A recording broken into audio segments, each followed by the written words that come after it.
Hi there, I'm Joe Tyler, and I'm here with Jerry O'Brien, a stalwart individual, again, who is an individual living well with mental illness, who is a great writer. As we know, all writers right the world's wrongs, right, Jerry? Yep. Jerry O'Brien also went to San Antonio, Texas. He is our grants writer, and he learned many things about, about the brain, really, about the brain, the old noggin. He made it a study to learn as much as possible. Jerry, tell us about the transcranial magnetic stimulation. Oh yeah, it's promising technique, right? It's a new method of treating depression. It can be used in mild cases of depression. They create a magnetic field between two what are they? Poles?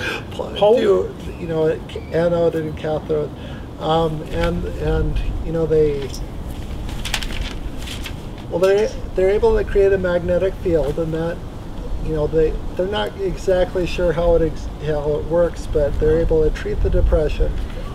It has fewer side effects than taking meds, and there are fewer no-shows for the treatment. They run the transcranial magnetic stimulation over the course, do separate treatments like over the course of weeks, and people there are few no-shows.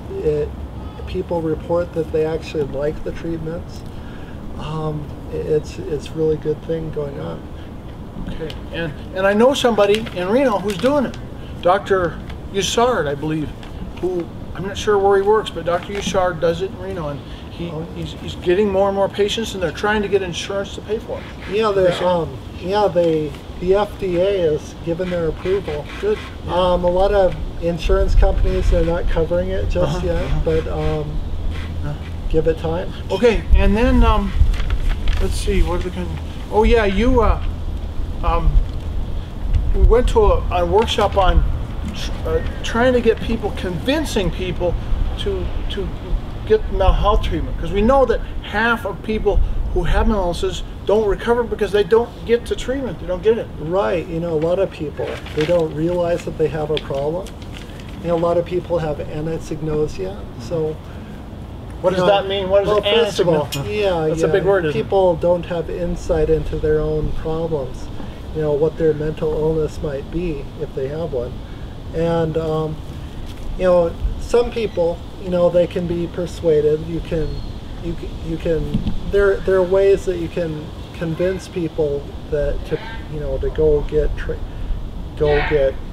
therapy. But what in some cases, people just don't realize that they're sick, or they're very resistant to the idea of getting treatment. Some people,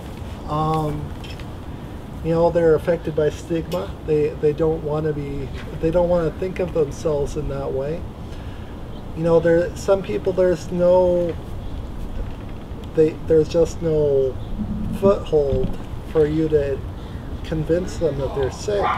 Sometimes you have to coerce them. Basically you make trouble for them. Well, it is very handicapping illness too. Very tough. Well, let's keep going. Right. Now, and you also did some research or looking into cultural diversity and how NAMI can reach out to the African American populations, the Indian. I'm the interim voice coordinator, so I thought it might be good, to go to this one class. They were talking about how to reach out to other populations, like here in Reno we have the university. I'm hoping to get the interim voice program moving again in Nevada. But they were talking about how you can reach out to communities, find the newspapers that they put out, their blogs, their how they use the internet, using Skype, and all the various ways that you can. Social media is Yeah, something yeah. that I don't do enough of the social media. Yeah, apparently. This show is one example of that, Jerry, but you know. Apparently, yeah, a lot of people, many people find NAMI through Facebook, for example. Yes. More people than through Google.